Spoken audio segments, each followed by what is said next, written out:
السلام عليكم، أسعد الله مساءكم بكل خير. تحية طيبة لكل المشاهدين، أتمنى أن يكون الجميع بخير.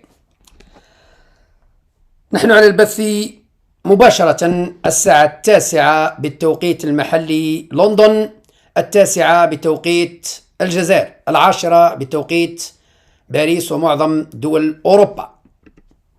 اليوم الاثنين 19 من شهر جوان 2023، وتحية طيبة لكل المتابعين. بداية دعوني أوزع البث المباشر مثلما جرت العادة على الفيسبوك، لأنه البث المباشر مثل ما تعرفوا على اليوتيوب. إذن نوزعه على البث المباشر، نوزعه على الفيسبوك ثم نتكلم ونكعرر براحتنا.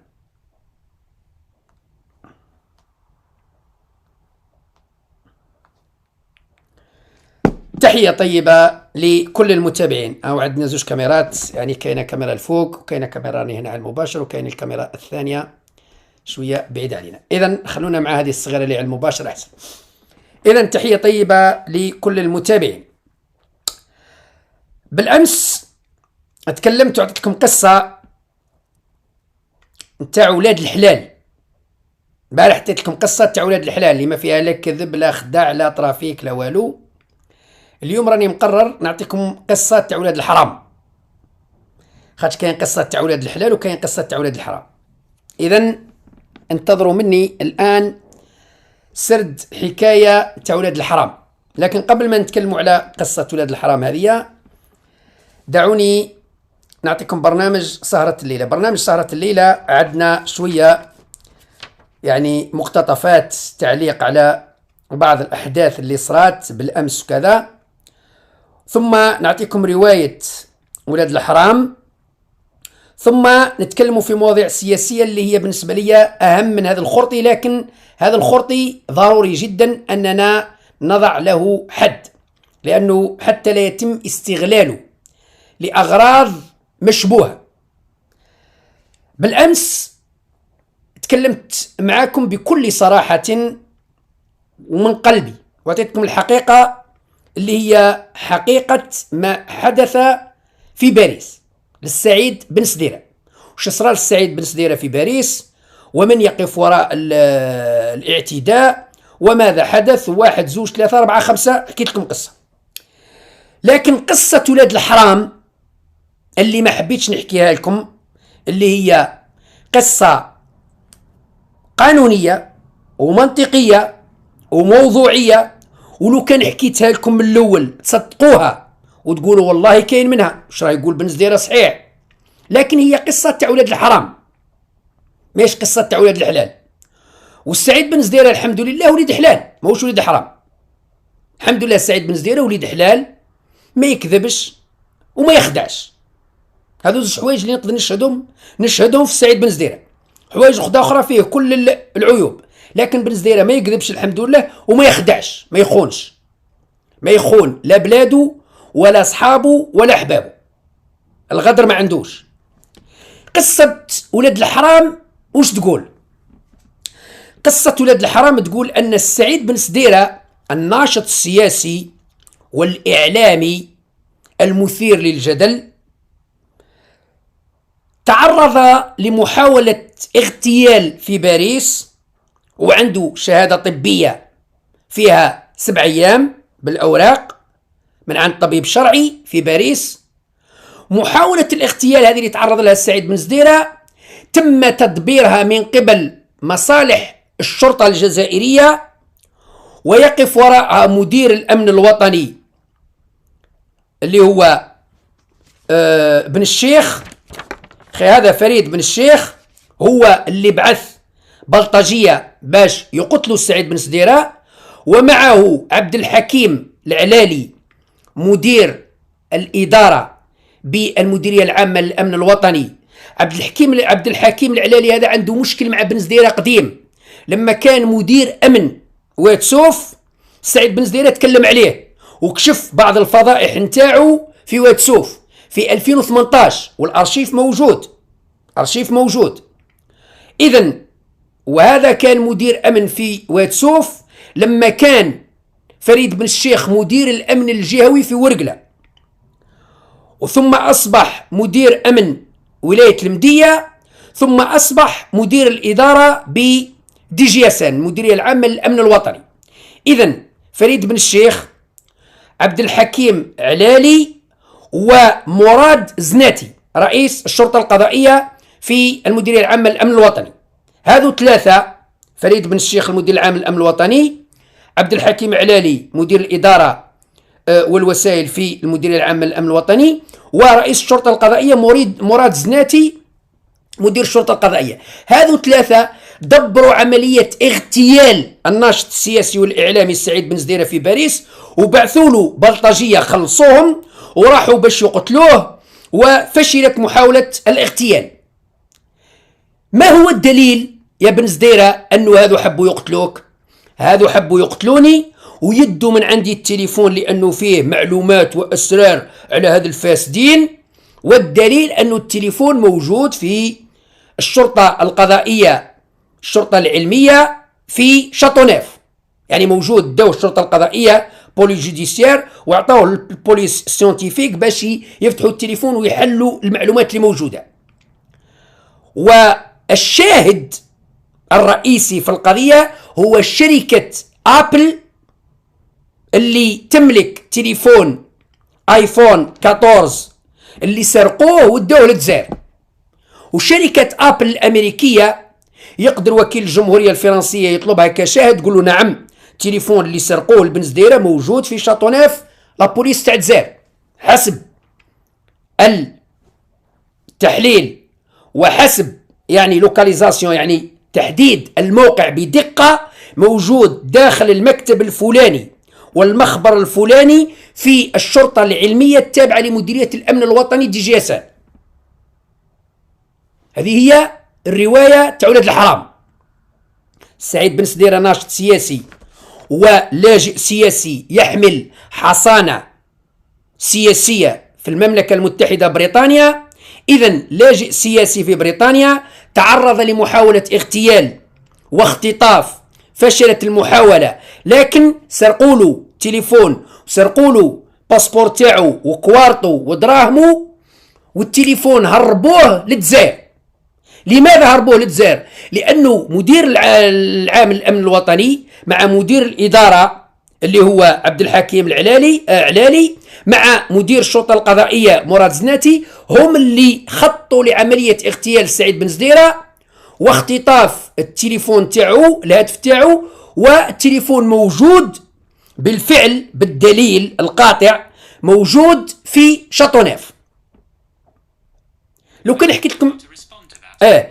حكيت لكم القصه هذه تصدقوها ما تصدقوهاش؟ اي انسان يصدقها، يقول لك والله العظيم لا بروف، او التليفون عند لابوليس بعثوا له واحد يقتلوا كذا وكذا.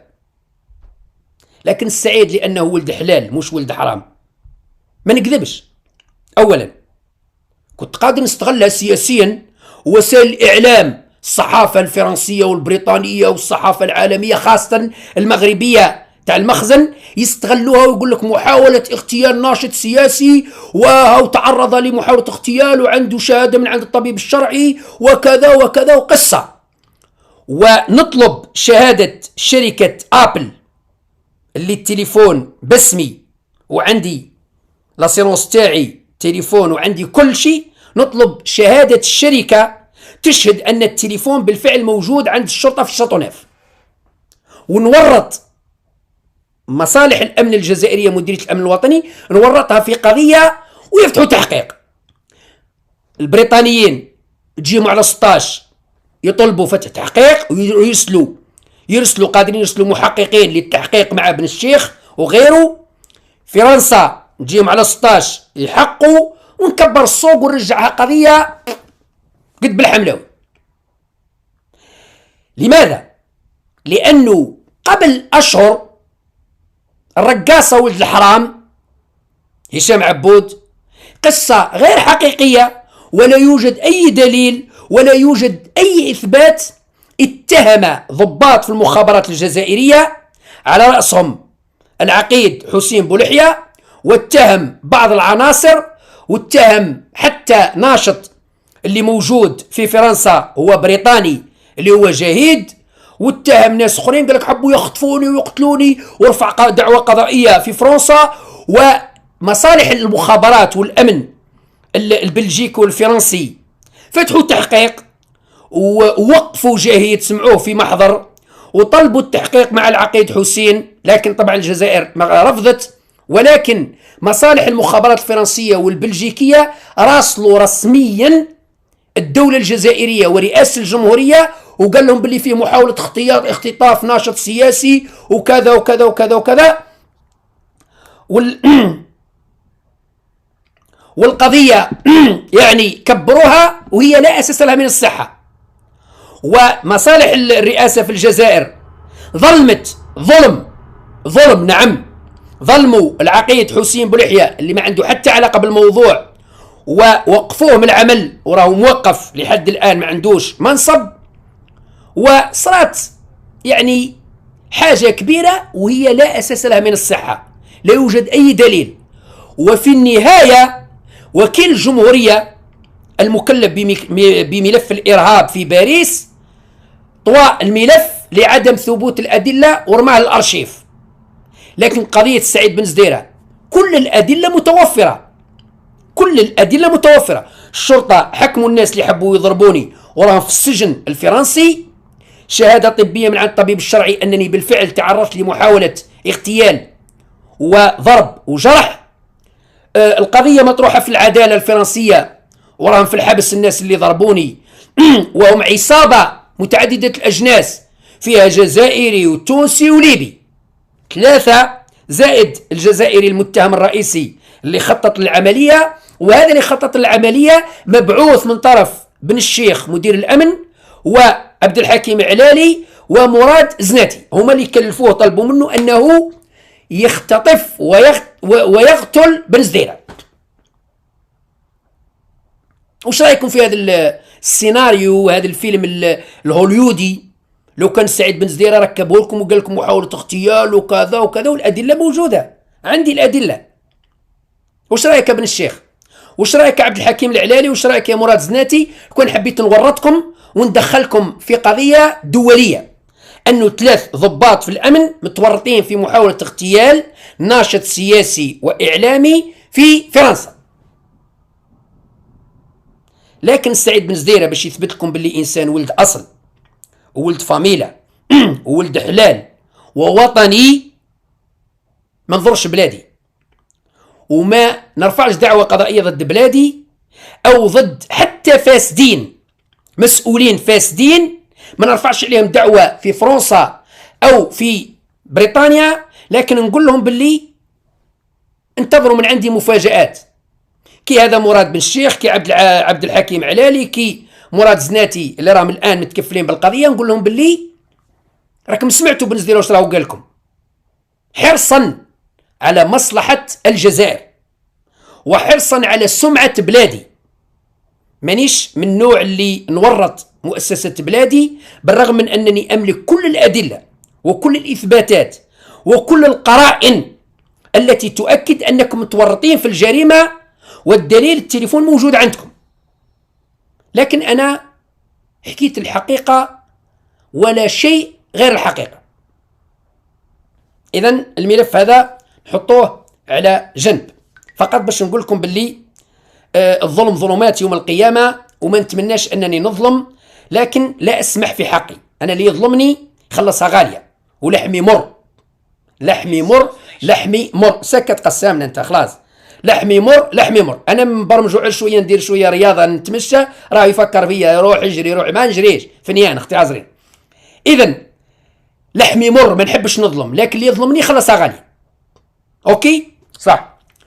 الآن النقطة الثانية، يعني تجد مصالح وتجد بعض المسؤولين يعتمدوا على مخنثين ما همش رجال حتى، وأغبياء وحمير زواير، سواء اللي دبر على اختيتيل وراه يطبع فيه باش يتهجم على بن زديرة، أو اختيتيل في روحه مخنث موش رويجل يعني موش راجل مخنث، زائد أنه بغل يعني غبي وجاهل، ويفعل الجاهل بنفسه ما لا يفعل العدو بعدوه.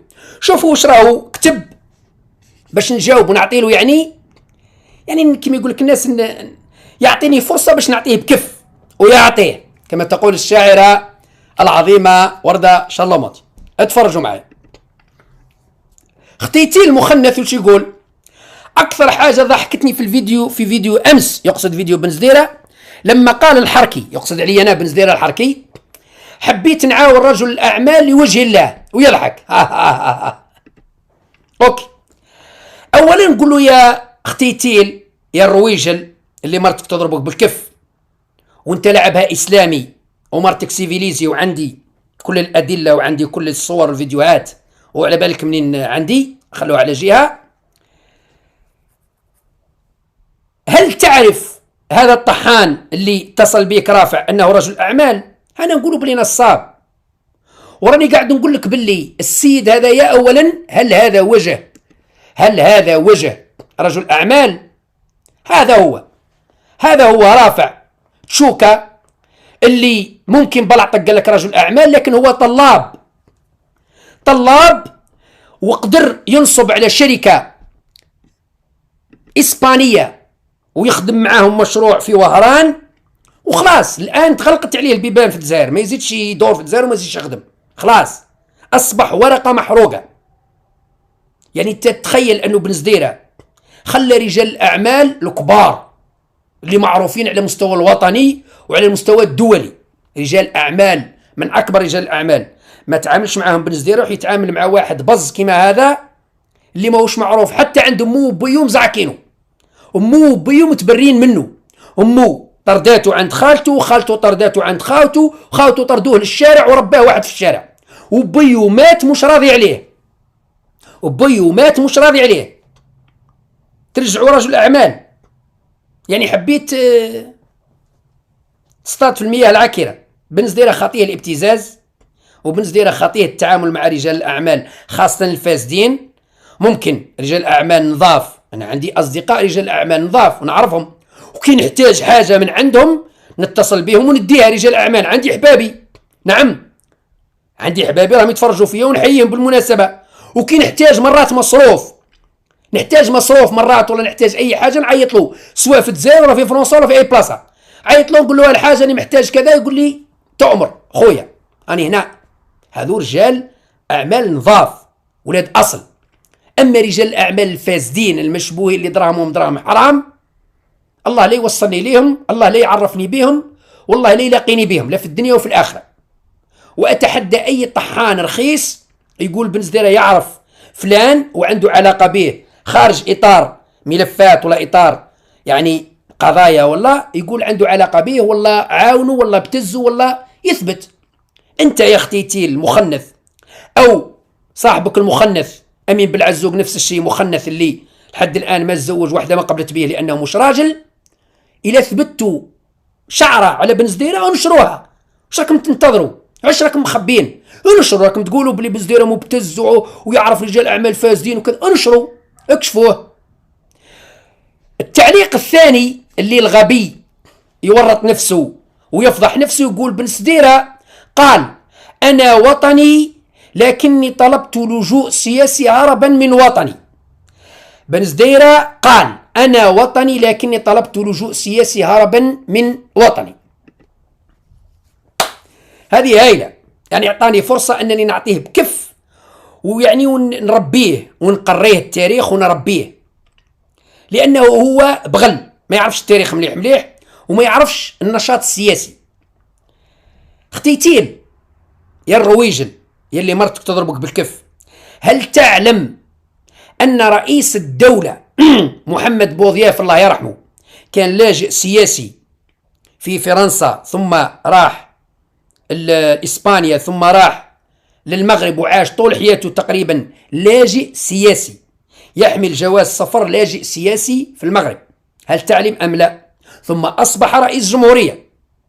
هل تعلم ان ايت حمد الله يرحمه كان لاجئ سياسي في سويسرا؟ هل تعلم أن الرئيس السابق المرحوم بن بلة كان لاجئ سياسي في سويسرا؟ نفس الشيء. هل تعلم أن خيذر رحمه الله كان لاجئ سياسي؟ هل تعلم أن كريم بالقاسم رحمه الله كان لاجئ سياسي؟ هل تعلم أن رجال الدولة الزعماء السياسيين الكبار المجاهدين الوطنيين الشرفاء الأحرار الذين ماتوا رحمهم الله، بما فيهم طاهر زبيري قائد يعني الجيش، قائد أركان الجيش في منتصف الستينات رحمه الله، نفس الشيء كان لاجئ سياسي. يعني عندنا قائمة من اللاجئين السياسيين اللي رفضوا نظام الحكم في بلادهم وما عجبهمش الحال وقدموا لجوء سياسي في العالم. بن بلة الله يرحمه، أيت أحمد، خيذر، كريم بالقاسم، محمد بوضياف، بشير بومعزة، محساس، كل السياسيين تقريبا يعني المعروفين المجاهدين كانوا لاجئين سياسيين. كاين اللي قعد 10 سنين، كاين اللي 20 سنة، كاين اللي قعد 25 سنة، كاين اللي قعد أقل، كل واحد كيفاش. إذا اللجوء السياسي ليس خيانة. اللجوء السياسي هو أنك ترفض ممارسات حقيرة وترفض العيش مع مخنثين مثلك ومع إسلاميين إرهابيين متطرفين ومع فاسدين في عهد بوتفليقة ومع مجرمين في عهد بوتفليقة مثل المجرم طرطاق وجماعته اللي أنا كنت معارضهم، كنت ضدهم طبعا في 2006 و2007. عندما وجدت أن حياتي في خطر ولا أستطيع أن أضيف شيء لبلادي، خرجت في هدوء، ما درت فوضى، ما درت تصريحات سياسية، ما عيطت، ما خرجت أسرار، ما درت حد شيء. فت ولادي مثل ما فعل الشرفاء الأحرار وخرجت وتبقى على خير. أنا وقتاش بديت نمارس السياسة؟ بديت نمارس السياسة والمعارضة في 2014 لما الناس هبلت.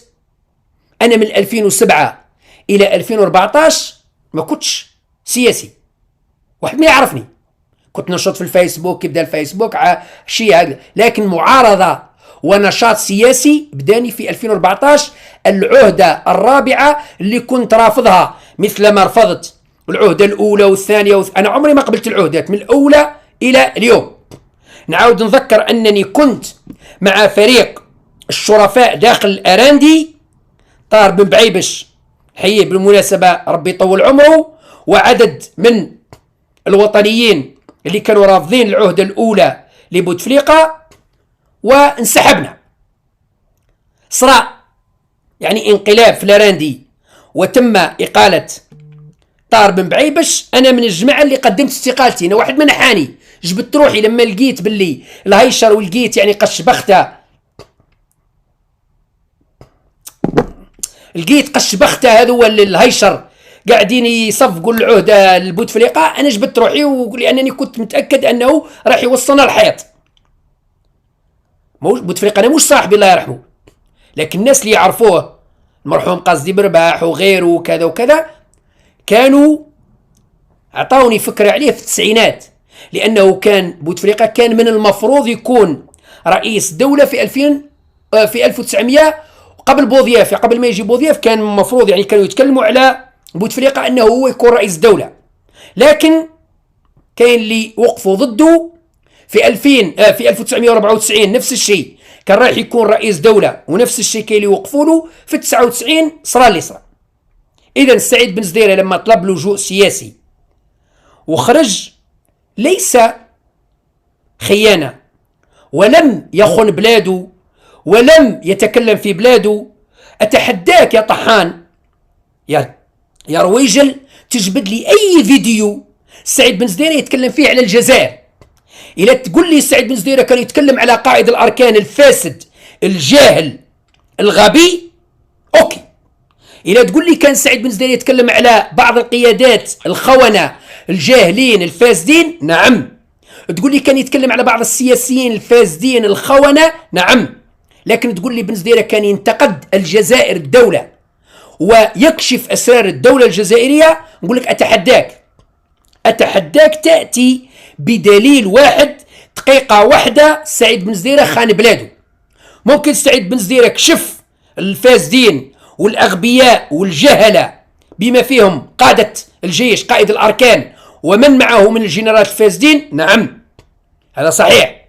أعتز وأفتخر أنني كنت سبب في كشف حقيقة الخونة وسيني بوعزة، قرميط بونويرة، كمال كانيش، لشخم، فلان هذو كلهم. الحمد لله أنني كنت السباق لكشف فسادهم وهما في عز قوتهم. لما كانوا يضربوا الطابلة أنا كنت نكشفهم أنهم فاسدين وخونة ومجرمين. أثبتت الأيام أن ما كان يقوله بن زديرة صحيح. لكن سعيد بن زديرة عمره ما حط يده في يد الخونة، عمره ما حط يده في يد الخونة والعملاء. الخونة والعملاء بيني وبينهم وديان من الدم. إذن هذا الغبي اختيتي يقول لك بن زديرة وطني وكذا وكذا وطلب اللجوء. أنا جاوبتك مرحوم بوضياف، أي تحمد بن بلة، خيذر، كريم بالقاسم، وبوعزة وزيفزي كلهم كانوا لاجئين سياسيين. إذن ردها إن استطعت يا رويجل يا مخنث. أوكي. وشنو هي النقطة الثانية اللي كنت حاب نتكلم عليها؟ مرة هذا خلاص هذا هدرنا عليه. إذن هدرنا عليه هذايا اللي راهو مبحوث عليه الآن. ونعطيكم حاجة أخرى يعني بصراحة، الشيء اللي خلاني نزيد نحقد على هذا الطفل هذايا ونزيد نحطه في راسي ويدفع الثمن غالي هو أنه تعاون مع خونة وفاسدين مثل ختيتيل. لأنه لو كان خلى القضية في فرنسا وخلى القضية في محكمة باريس كنت قادر يعني ممكن نتنازل له ونقول لهم الله يسهل خلاص. لكن مادام حب يلعبها قافز وحب يوظف قضية اعتداء في فرنسا ويبعث الختيتيل ويقول له شوف وراني درت له التليفون وكذا، هاو ورط روحه وورط. ختيتيل الآن يتعاون مع هارب وفاسد، وأنا راح نتابع ختيتيل قضائيا في فرنسا ونكشف أنه هو الذي تواصل مع هذا الهارب من العدالة رافع الدين، وهو اللي بعث له التليفون. وراح نكشف أمور راح نخيطها له بعد العيد إن شاء الله بربي. راني في باريس خيط لك كوستيم مريقل أنت وجماعة أخرين، أسماء كأشخاص وليس كمسؤولين، نتبعهم كأشخاص تواطؤوا في جريمة يعني متكاملة الأركان، محاولة اغتيال واختطاف وكذا وكذا. نديرها لكم خيطها لكم كوستيم مليح. لكن أنا أكبر من التفاهة والحقارة اللي يديروها الخونة ونروح نتهم مديرية الأمن الوطني ونقول واش راهم داروا لي وكذا وكذا.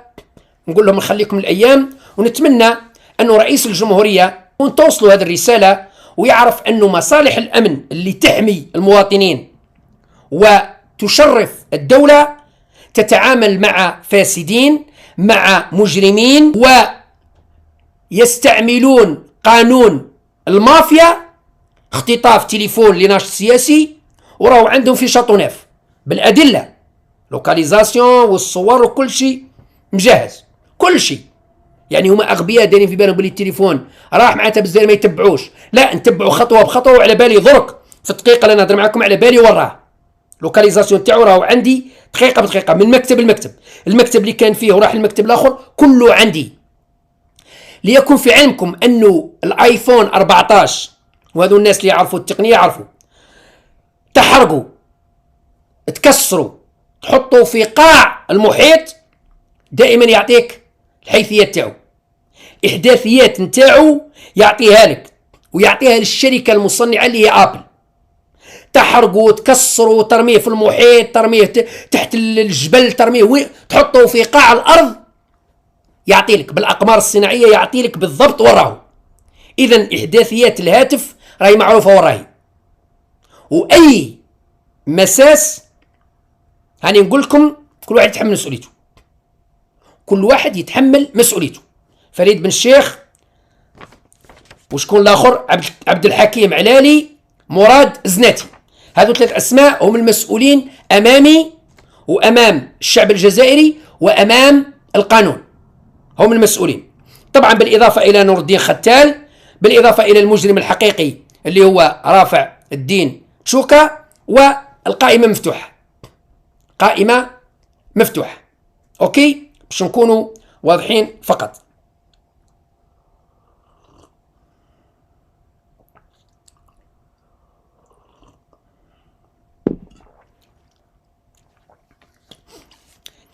الآن في الشق السياسي، ادينا نص ساعة في التكعرير، خلونا ندخل الشق السياسي. الشق السياسي كاين بعض الأمور اللي رئيس الجمهورية عبد المجيد تبون اتكلم عليها في موسكو، وبصراحة كان موفق جدا وكان محق جدا فيما قاله. ولكن كاين نقطة بالنسبة للجزائريين اللي لازم يفهموها. احنا قلنا في أكثر من مرة أننا نشكر الأشقاء في موسكو وفي الاتحاد السوفيتي سابقا، روسيا حاليا، أنهم وقفوا مع الثورة الجزائرية وساعدوا الشعب الجزائري، وكانوا من الدول القليلة والقلائل اللي بقوا أوفياء للشعب الجزائري إلى غاية اليوم. ولكن كاين محطات تاريخية لازم يفهموا أن الشعب الجزائري والعقلية الجزائرية اللي هي عقلية ثورية لا تقبل المساس بكرامة وشرف ونخوة الجزائري مهما كان الصديق. يعني تكون خويا ولد ما وبي وتمسني في نخوتي وشرفي وكرامتي، نحرق بك الدنيا، ما على باليش بيك. معناتها مش معناتها صديقي يذلني، مش معناتها الاتحاد السوفيتي اصحابنا يذلونا، لا، لازم تحترمونا. لانه كاين محطات تاريخيه نبهني ليها واحد مجاهد من قدماء المجاهدين اللي نحييه بالمناسبه، وكان شاهد من شهود طبعا فتره الستينات والسبعينات. قال لي يا بن زديره، قال لي انا ماذا بيا توصل رسالتي، قال لي انا ما نقدرش نتكلم، وواحد ما يعرفني واحد ما يسمع لي طبعا، قال لي وما نقدرش نهضر، قال لي لاعتبارات راجل كبير ومانيش قادر ندير فيديو كما دير انت، قال لي لكن نعطيك الكلام اللي حاب نقوله وماذا بيا انك توصل الرساله. قلت له تفضل الحاج. قال لي في 1958 قال لي الاتحاد السوفيتي قال لي كانوا يساعدونا بمجموعه من يعني شو اسلحه. طبعا قال لي كاين دول يعاونونا، قال لي كانوا يعاونونا باسلحه عن طريق يوغوسلافيا.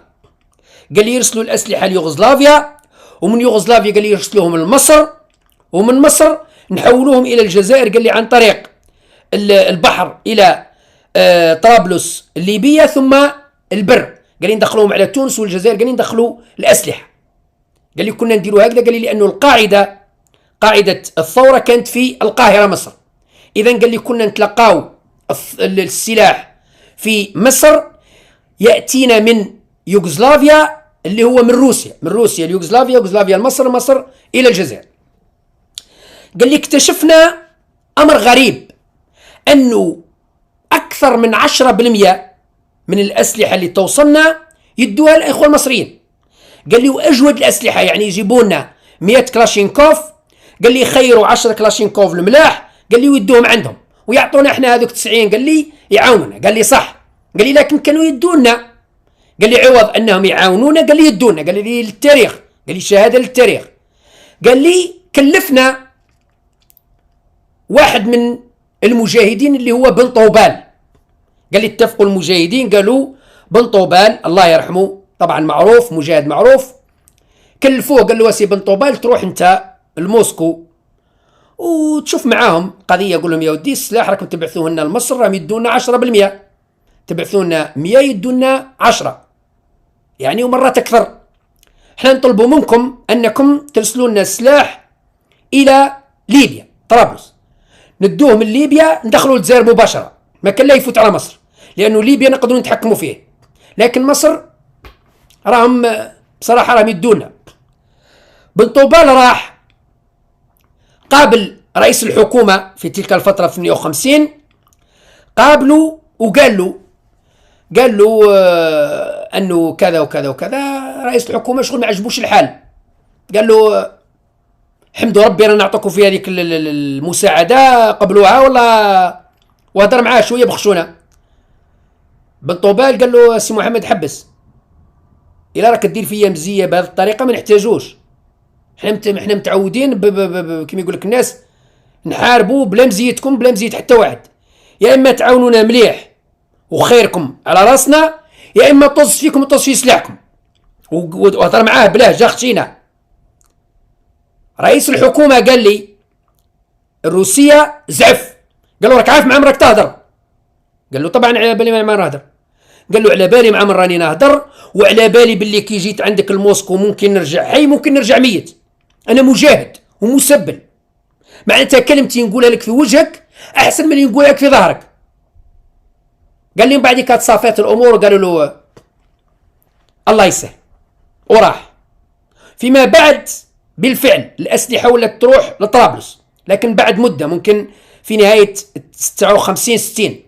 لكن المجاهدين زعفوا ونقلوا قياده الجيش من مصر الى تونس، لانه بعد 58 قياده الجيش اصبحت في تونس، لانه معامله المصريين بصراحه انهم يدوا لهم سلاح وشويه حقروهم ويحاولوا يقسموا المجاهدين انه جماعه يعني تابعين لهم وجماعه ضد وكذا، ما عجبتش المجاهدين وقال لك يا خويا ما تديروش فينا مزيه بهذه الطريقه، وراحوا لتونس.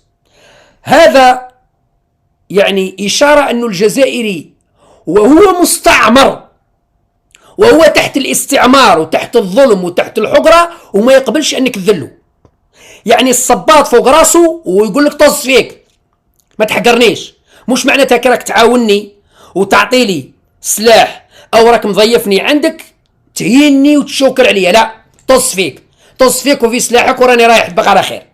هذه حادثه صارت وحكى لي هذا المجاهد. القضيه الثانيه قال لي انه يا بن زديره، قال لي في السبعينات لما او في 68، قال لي 68، قال لي لما هواري بومدين امم مرصى بن مهيدي في وهران، تأميم المرصى اللي كانت محتلاته قوات فرنسية وفق اتفاقيات إيفيان، لأن الجيش الفرنسي انسحب من الأراضي الجزائرية ولكنه بقي في مرصى بن مهيدي. مرصى بن مهيدي ولا اسمه المرصى في وهران، المهم مرصى وهران، البورت تاع وهران اللي عسكري بقاو ثم الجيش الفرنسي. قال لي كي خرج الجيش الفرنسي جاو قيادة روسية قابلوا بومدين وقالوا له أعطينا القاعدة العسكرية هذه قاعدة المرصى في وهران، نجو حنا نجيبوا الجيش الروسي هو اللي يعمر البلايص اللي كانوا فيها الفرنسيين.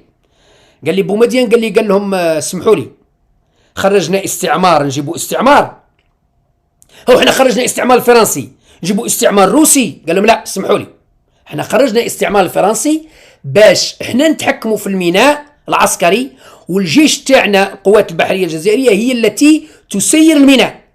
ورفض رفضا قاطعا، اغضب الروس، زعفوا ويامات، ومن بعد كيلقاوه بلي حرش وفحل استسلموا. قال لي القصة الثالثة قال لي صارت لنا في السبعينات، قال لي في تأميم المحروقات. قال لي لما الرئيس بومدين قرر تأميم المحروقات ودار القرار، قال لي الأسطول الأمريكي جاء يدور ينشنش ويشرشي في السواحل الجزائرية. الأسطول الأمريكي الحربي جاء يدور يعني يشوكر، واش راكم تأموا المحروقات ولاعبينها وكذا. قال لي بومدين أرسل مرسول للقيادة العسكرية الأمريكية، قال لهم أنه حوض البحر الأبيض المتوسط لا يشبه منطقة الفيتنام، راكم غالطين، لأنه يذكر فيهم أنكم خسرتوا وتذليتوا في الفيتنام في ذاك الخليج، إذا ردوا بالكم تتخيلوا أنه حوض البحر المتوسط والسواحل الجزائرية راهي تشبه ذيك البلاصة، ردوا بالكم، لأنه هذه البلاصة راهي أسوأ بكثير. الشيء اللي ضيعتوه في الفيتنام رايحين تضيعوا أضعاف الأضعاف الأضعاف في السواحل، لكنكم معولين تشرشوا الجزائر أو تحاولوا تستعملوا القوة مع الجزائر. قال لي يرسل لهم تحذير شديد اللهجة وتحذير قوي. قال لي بعدها ساعات قليلة أو أيام قليلة أسطول قال لي انسحب، راح خرج من البحر المتوسط نهائيا، ما زالش بان. هذه أنفت الجزائريين. قال لي الحادثة الرابعة اللي صارت للجزائريين، قال لي في 1962 قال لي كنا في زيارة إلى الولايات المتحدة نيويورك في مؤتمر الأمم المتحدة مع بن بلة كان رئيس الجمهورية. قال لي لما كملنا الزيارة كان لقاء ما بين بن بلة والرئيس كينيدي نظن اللي كان في ذلك. قال لي الرئيس الأمريكي، يعطيش الاسم، انا نظن كينيدي كان في 62. قال لي مع الرئيس الامريكي، قال لي كان عنده لقاء مع الرئيس الامريكي. قال لي لما كمل اللقاء طبعا الرئيس الامريكي عنده خبر، لانه الطائره الرئاسيه لبن بلة كانت مبرمجه انها ستحلق الى كوبا. الرئيس الامريكي طلب من بن بلة، قال له يا فخامه الرئيس نتمنى انك لا تغادر نيويورك الى كوبا، روح للجزائر ولا روح لأي مكان آخر وبعد كده ارجع لكوبا، يعني ما تروحش من بلادنا لكوبا. كانوا في عداوة وحرب ما بين أمريكا وكوبا، وقضية قديمة، يعني الاتحاد السوفيتي الحرب الباردة ما بين الشيوعية والرأسمالية. قال له ما تروحش من نيويورك لكوبا، روح من أي بلاصة أخرى، اخرج من أمريكا، ارجع لبلادك الجزائر أو روح لبلاد أخرى وارجع لكوبا. بن بلة قال له اسمح لي، أنا رئيس دولة مستقلة في طائرة رئاسية، نروح وين نحب ونختار الطريق اللي نحب ووقت اللي نحب، وماكش انت ولا غيرك اللي ينعت لي ويشرط عليا منين نروح منين ندخل. قال له با كيستيون، انا من نيويورك مبرمج نروح لكوبا، فيديل كاسترو ينتظر فيا، راه موجد لي السيجار وتاي وتبقى على خير. قال لي عيافي، قال له والو. طبعا ما يقدرش يكبر القضيه، واش راح يمنعوا تولي قضيه كبيره، خاصه ان الجزائر حليفه للاتحاد السوفيتي ومصر وكوبا، يعني المهم بين له انه الجزائر مستقله، والجزائريين ولدوا احرار ويموتون احرار. يعني الكلام اللي قالوا تبون بالفعل عنده محطات تاريخيه وعنده دلائل وعنده شهود. اذا قضيه نيويورك لبن بلة هي الحلقة الرابعة في هذا الشهادة اللي اعطاها لي المجاهد، اللي نحييه بالمناسبة، ونتمنى انه يوصلوا الفيديو حتى يعرف انني يعني شهادته نقلتها بالحرف الواحد مثل ما قال لي، نقلتها وعجبتني. طبعا كي عجبتني اللي حبيت نقولها. الآن بخصوص الرئيس تبون، 1000 مرة ومرة وانا نقول وأعيد وأكرر أن الرئيس تبون وللأسف الشديد، الرئيس تبون وللأسف الشديد ضحية محيط فاشل يفتقر للكفاءة والنزاهة والخبرة.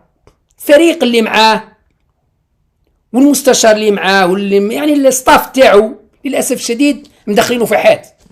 وانا قلتها له اكثر مره، قلت له يا تبون الوفد اللي عماك راهو مازال يعمي فيك، انفض شويه وسقم، لانه الجزائر ليست بحاجه الى اشباه رجال، الجزائر بحاجه الى رجال دوله. للاسف الشديد في اقل من سنه الرئيس تبون يغلط في حق الامير عبد القادر مؤسس الدوله الجزائريه. ما قالش غلط في واحد من المجاهدين الصغار، لا، مؤسس الدولة الجزائرية الأمير عبد القادر يغلط مرتين. الخطأ مش تاعو ولا يتحمل المسؤولية، يتحمل المسؤولية المحيط اللي معاه، المساعدين، ستاف اللي حضروا له ماذا يقول وماذا يكتب. يعني مرة غلط في المسدس الذي تحصل عليه هدية أمير عبد القادر من الزعيم الأمريكي، غلط، وهذه غلطة كبيرة. الغلطة الثانية يغلط نفس الشيء في الميداليه اللي تحصل عليها من زعيم روسي. يعني مره يغلط لنا مع الامريكان ومره يغلط لنا مع روسيا. شكون اللي غلطوا؟ الناس اللي يعطوا في معلومات غلطه. وانا قلت له يا سي تبون، الناس راهم يغلطوا فيك بالتقارير المغلوطه، بالمعلومات المغلوطه، وباستشارات مغلوطه.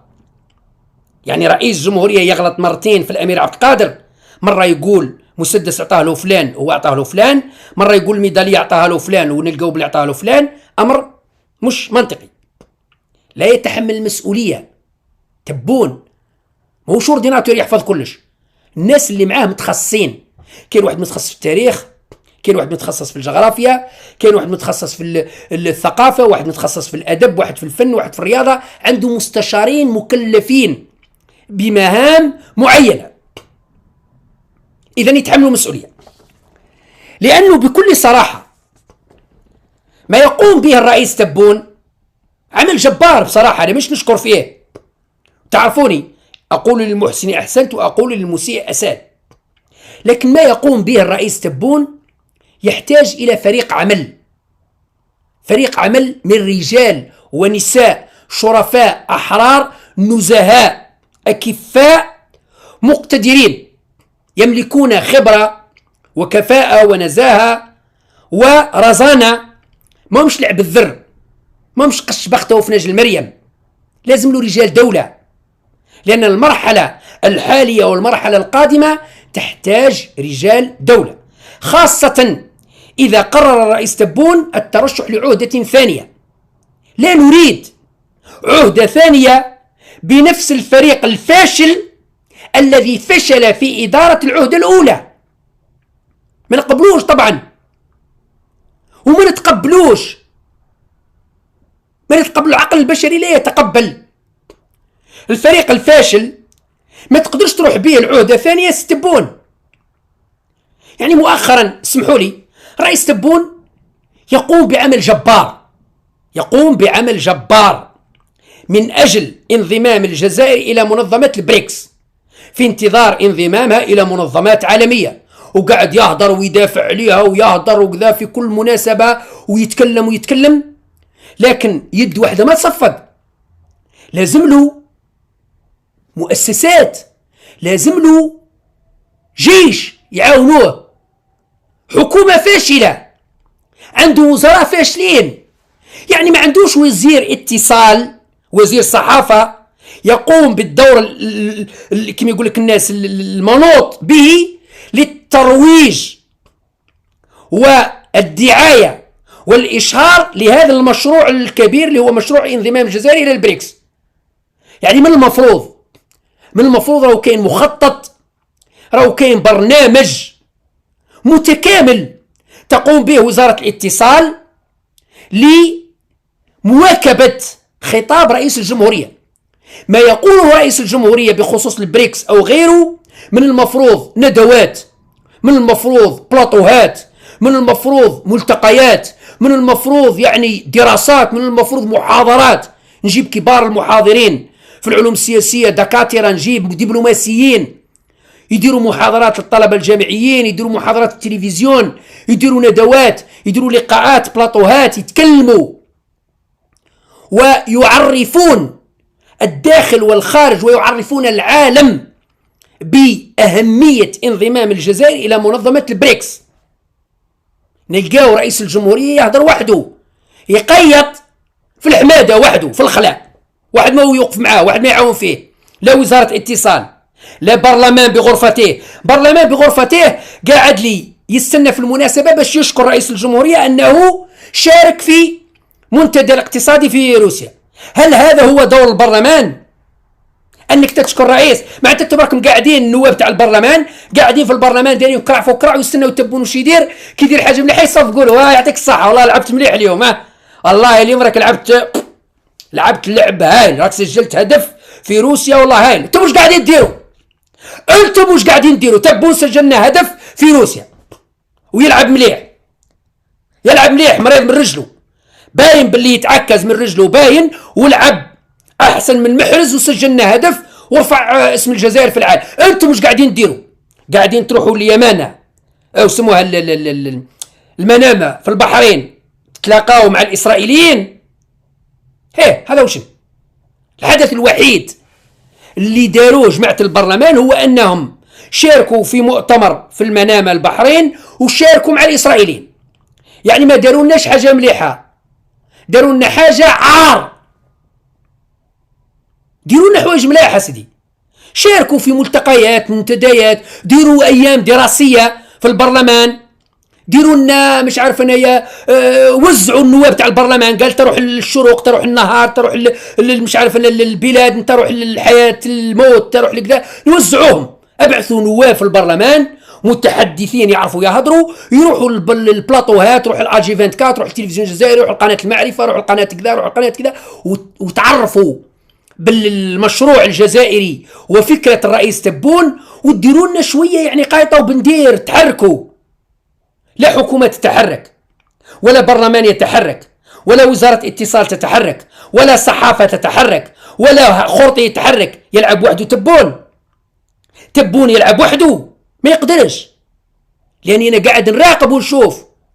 تبون راه وحده يخرج ويتحرك ويشارك في ملتقى وزيارة دولة وكذا وكذا، وهما نقلا على وش قال تبون يصفقوا له. والله اليوم راك لعبت مليح، الله يا سيد الرئيس، كنت خاصة هذيك الضربة بالراس، هذيك عطيت له براس، الله جات في الشبكة هايلة. عيب خالصين وراقدين. اعطوني يعني نشاط مميز للحكومة. اللهم إن كاين 4 ولا 5 وزراء راحوا مع تبون، حضروا في مؤتمرات وملتقيات وجاو. هذا النشاط لرئيس الجمهورية. لكن الحكومة ماذا قدمت؟ نحتاج نعرف حنة يديكم. أقولها بكل صراحة، 4 حكومات تعتبون كلها فاشلة. حكومة الأولى فاشلة، اللي هو حكومة جراد الأولى فاشلة، حكومة جراد الثانية فاشلة، حكومة أيمن بن عبد الرحمن الأولى فاشلة، حكومة هذه الثانية فاشلة، 4 حكومات فاشلين. نتمنى من الرئيس تبون أنه إذا قرر إجراء تعديل حكومي يجيب رجال دولة يضمنون أمن واستقرار البلاد، ويساهمون في إصلاح الوضع الفاسد الذي خلفته الحكومات الفاشلة، ويحضرون لجزائر العهدة الثانية. إذا كان قررت يا تبون ترشح العهدة الثانية ما عندناش مانع، ولكن غير العود، بدل السرج تاع العود، بدلو السرج اللي راك عليه السرج راشي ومنتن وفايح. جيب سرج صحيح، جيب سرج نتاع فارس خيال لعهدة ثانية. لأنه بصراحة أنت كرئيس كشخص تقوم بعمل وتحاول جاهدا، تحاول. هذا اللي يعيط ويعاود، هذا وش كاين؟ ابل ماسكي ثاني وش كاين؟ واش تحوس؟ نعم يعني لايف، هاك تسمع فيني لايف يا اخي.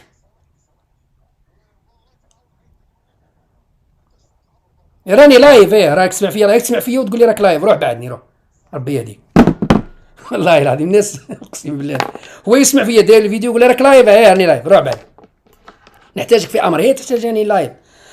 المهم قلت ان الرئيس وحده ما يقدرش، لان ما يقوم به راني نشوفه بصراحة انه يحاول دائما يهدر، راني حاب ندير كذا، لكن ما كاش اللي يعاونو. عنده في راسه افكار وعنده مخطط. انا شخصيا لمست، بالرغم من انني كان عندي كلام على تبون من قبل وقلت فيه ما لم يقل ابو نواس في الخمرة، لكن اثبتت الايام انه السيد بالفعل عنده نية صادقة، السيد بالفعل حاب يخدم، لكن الفريق اللي معاه فريق فاشل وفاسد وفيه كل عيوب بصراحة، هذه الحقيقة. إذا لازمك يا سي تبون رجال، لأنه كاين أمور كثيرة أنا شخصيا كنت نظن أنه تبون شخصيا يقف وراها. كاين واحد الأمور كنت نظن بلي تبون على باله بها. لما بحثت علاقاتي وكذا ثبتوا لي أنه والله ما عنده خبر. كاين أمور والله ما عنده خبر فيها تبون، ما عندوش، ومنطقيا ما يكونش عنده خبر، لأنه أمور تافهة بسيطة ما توصلش يعني للرئيس أنه يعطي قرار يقول إيه. كاين أمور ما عندوش خبر، لكن يهضروا باسمه، وهما على بالهم باللي الرئيس مش رايح يعرف. لماذا؟ لأنهم مسكرين عليه، مسكرين عليه لأسباب. أولا أسباب الكورونا والمرض، وقال بها الرئيس الطبارهم قالوا ما كاش اللي يقرب ليه، وما كاش اللي يزوره، وما كاش اللي يدخل عنده، لأنه زيارة الرئيس لازم يحضروا لها 24 ساعة قبل. اللي راح يقابل الرئيس لازم يكون دار تيست من قبل ويجي، وكي يدير التيست كي يحبوا ما يشوفوش الرئيس يديروا نيجاتيف، يتفاهموا مع الجماعة، قال السيد هذا قال راه مريض نيجاتيف ما تشوفوش. حتى الرئيس يقول له ماني حاب نشوفه، جيبوا لي فلان حاب نشوفه، يقول له اوكي سيد الرئيس درك نديروا له تيست نشوفوه. الا كانوا مش حابين يشوفوه قال له ديروا له تيست تقولوا نيجاتيف. رئيس تبون ما يقدرش يقول لهم ايه معليش جيبوه لي مريض نيجاتيف وجيبوه لي، لا ما يقدرش. او يقولوا له بوزيتيف السيد استغفر الله بوزيتيف، يقولوا له السيد هذايا راهو بوزيتيف عنده اعراض الكورونا وعنده شويه راهو قريبي وكذا كذا، ما نقدروش نخلوه يشوفك لانه ممكن يعديك. تبون حتى ويكون حاب يشوفه بصح كي يقولوا له يا ودي لا السيد راه مريض يعديك وكذا، يلتزم بتوصيات الفريق اللي معاه طبي. لكن كاين ناس اخرين ما همش حابين فلان يشوفوا، وما همش حابين فلان يتصل به، مسكرين عليه في دائرة مغلقة. إذن أنا طلبت أكثر من مرة ونزيد نطلب من أفراد عائلة الرئيس تبون إلى عندهم يعني وسيلة أنهم يتواصلوا مع بويهم، يقولوا له هاوش راه يقول الشارع، هاوش راهم يقولوا الناس راهم يقولوا بلي تبون حاب يخدم وعنده نية صادقة، والسيد عنده أفكار وعنده برنامج في راسه، لكن الناس اللي معاه فاشلين وما مش حابينه، ما مش قادرين يتخيلوا أنه يتخلى عليهم. إذا مضيقين عليه حتى ولو تكلف أو حتى ولو كلف الأمر فشل برنامجه، لأنه التضييق على الرئيس يؤدي إلى فشل البرنامج. لماذا؟ لأنه ما يسمحوش الناس أكفاء، ناس يعني مقتدرين، ناس نزهاء أنهم يتقربوا للرئيس ويعاونوه، لأنه أي واحد يشموا فيه ريحة نتاع أنه ممكن يدي لهم بلاصتهم اللي كيديوه، هذا راهو ممكن يدي لي بلاصتي أي نحي جدو، ويديروا له تهمة ويديروا له سبة ويشوهوه وكذا وكذا، يديروا له 1000 قصة. إذن الرئيس تبون لوحده ما يقدرش مستحيل، لازم له مساعدة. أنا بهذه المناسبة مانيش ندير في حملة تبون، راني قلت لكم تبون ليس بحاجة إلى حملة انتخابية، لأنه إذا قرر الترشح لعهدة ثانية هو الرئيس، ما زال ما جابتوش مو اللي يقدر ينافس تبون لعهدة ثانية، ما زال ما جابتوش مو اللي يقدر ينافس تبون شعبيا.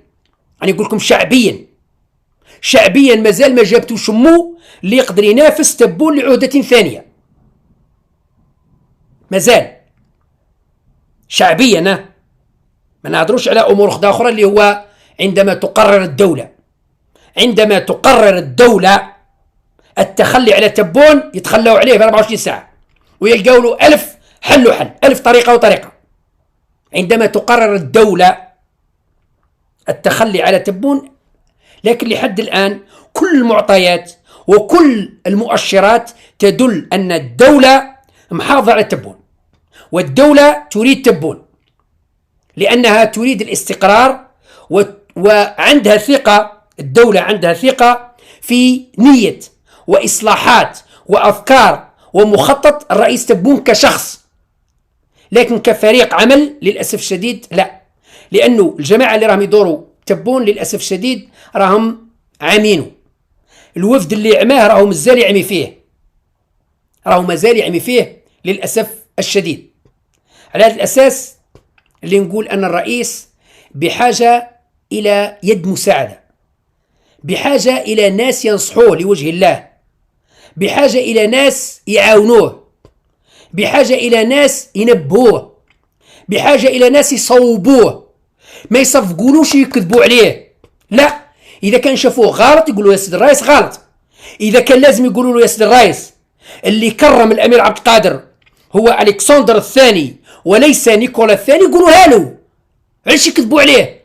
يعني هو غلط يقول لهم نيكولا دو، يقول له راك صحيح، راك هايل، راك هايل، راك صحيح نيكولا. يقول لهم لا وقيل حميده بن الحاج وي اللي كرم الامير عبد القادر هو حميده بن الحاج محمد. قالها تبون، قال حميده. لا، اسمح لي تبو، راك غلط. ماهوش حميده بن الحاج محمد اللي كرم الامير عبد القادر، وماهوش نيكولا اللي كرم الامير عبد القادر. اللي كرم الامير عبد القادر هو الكسندر الثاني. ومادام غلطت صح على الخطا نتاعك، ويتحمل المسؤوليه اللي كذبوا عليك واللي غلطوك. لانه الفريق اللي راه مع تبون شايفينه بلا غلط لكن يصفقوا له. احنا ما صفقولوش. نحن نقول للمحسن احسنت عندما يحسن، صفقوا له نعم، لكن عندما يسيء نقول له حبس، سي تبون راك غلط، ما نصفقلكش، ما نكذبش عليك وما نخدعكش وما ننافقكش. الاصلاحات والافكار اللي راهي في راسه، يعني اكبر فكره اللي راهي في راسه وماذا بين نحقوها قبل نهايه السنه هي الانضمام الى البريكس. لكن الانضمام الى البريكس ببرلمان فاشل وحكومه فاشله واعلام فاشل ووزاره فاشله ما نقدروش. لازمنا جيش، لازمنا خليه نحل. النواب في البرلمان يتحركوا، في مجلس الأمة يتحركوا، الحكومة الوزراء لازم ينشطوا يتحركوا يساهموا في إصلاحات، الإعلام لازم له ينشط بلاطوهات وندوات وملتقيات وكذا. لازمنا نحقوا على الأقل قبل نهاية السنة انضمام الجزائر إلى البريكس، لأنه انضمام الجزائر إلى البريكس في أقرب الأجال هو نقطة إيجابية، وهو خطوة عملاقة نحو الأمام، نحو آفاق جديدة، نحو إصلاحات جديدة، نحو اقتصاد قوي. لأن الانضمام إلى البريكس يفتح لنا أبواب واسعة من التعامل، من تبادل الخبرة، من تبادل السلع، من تبادل يعني أمور كثيرة. راح نستفادوا كثير من انضمامنا إلى البريكس من الناحية الاقتصادية، بغض النظر عن الناحية السياسية. أنك تصبح مع أكبر الدول في العالم قوية، روسيا، الصين، البرازيل، جنوب إفريقيا وغيرها من الدول العظمى. الجزائر تصبح من الدول اللي يعملوا لها حساب في المحافل الدولية. لكن الرئيس وحده باش يصفق ويغني ويقيط البريكس وحده والآخرين يصفقوا له بركاتك الصحة راك والله راك تلعب مليح استبون، هذا الأمر غير مقبول، هذا الأمر غير مقبول. أتمنى أن تكون رسالتي قد وصلت لمن يهمه الأمر، على أمل اللقاء معكم في موعد قادم بإذن الله. ألقاكم بخير. السلام عليكم ورحمة الله تعالى وبركاته.